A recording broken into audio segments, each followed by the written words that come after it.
Get that tactile feel for what's sitting in front of you.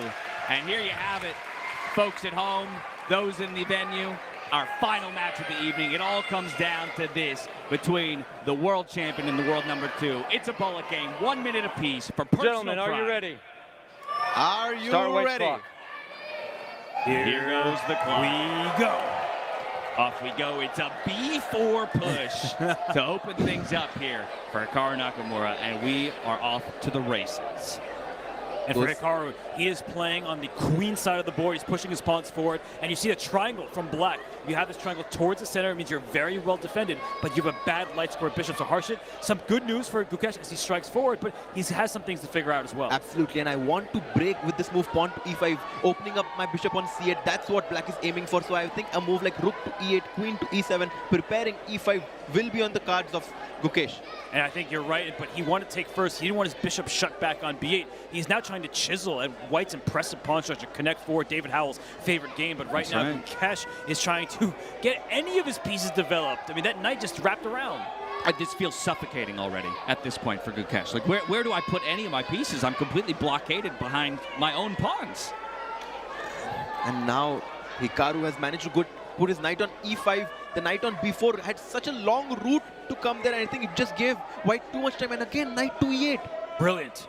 Brilliant move from Gukesh. That is a pass pawn. The best piece to blockade a pawn is a knight because it stares over the pawn into the position. This, for example, bishop on b5 can eventually be captured. The evaluation is turning in Gukesh's favor. Amazing play from him. Wow, what understanding he has shown in this setup, maneuvering his knight from f6 to c7, blockading that white pawn on c6 and queen to a8. The move that you highlighted, I love that idea, Robert. Yeah, I'm drawing the arrows for everybody at home. The queen comes to a8, and many white pawns are vulnerable. That's why Hikaru's Let's go, Gukesh.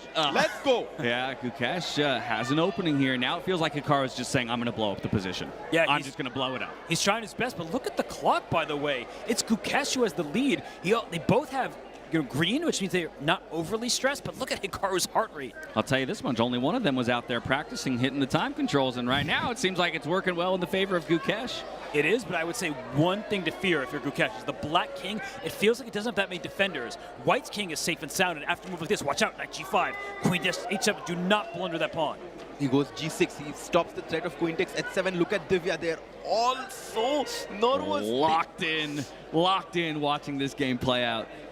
Black is up a pawn here, but Hikaru is going to find some tricks, like always, and Gukesh has to be precise until the very end. But you said one pawn, that's a second pawn that can be captured. Gukesh does in fact take the pawn. Both players have just above 10 seconds right now, and trades are happening, but look at Black coordinating those pieces. And then Hikaru putting pressure on that f7 pawn. He just picked up one pawn, so he's down only one pawn now.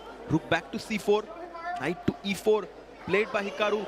The tides have turned. Look at the clock right now. Gukesh under 6 seconds. He is in big trouble. He's making moves quickly, but it's difficult. But if you take that knight, the bishop is unleashed, and that's really annoying for Gukesh to do. He does take it. That's a really risky decision. I would be very scared to do that because, as you said, if the white queen ever gets on e5, it's going to be very scary. But how do you get there, right? You need your queen somehow to get to f6. Knight comes, rook takes d5. What? Rook takes d5, queen f6. That's the... And he stops it. I think Gukesh spotted it, and he immediately played queen d7 because he knew he blundered rook takes d5. Oh, but he finds it the second time, queen f6. Oh my goodness. The audience can feel it as well. Just like that, a quick shift in the feelings of the audience, the players themselves. 2 seconds to work with here for Gukesh. Oh, it's definitely not over right now because Black has 3 pawns for the bishop. There's a lot of checks. The white king is exposed. Black made one! Wow! What a finish! Hikaru wins with checkmate on the board.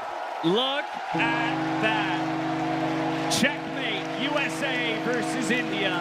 And it ends in a checkmate delivered by the world number 2 to the world champion. Hikaru gets it done. The clean sweep.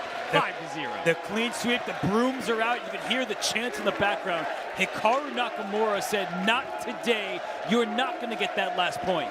Man, Gukesh at such a good position with Hikaru Nakamura. I mean, that's why we say that he's the trickiest of them all. It's his comfort zone, man. He seems to only get better as there's less time on the clock. Let's go to stage now. Jules standing by Hikaru, with the team captain of congratulations USA. on the finish. I must ask, what did you talk about with your teammates back there?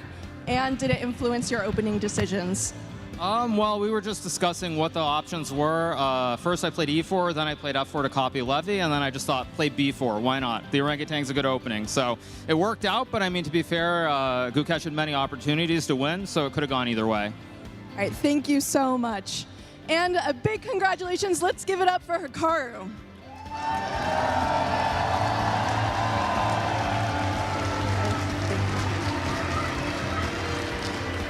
All right, stick with us, folks, because we are going to give awards to our winners. But for now, we're going to analyze the game, so back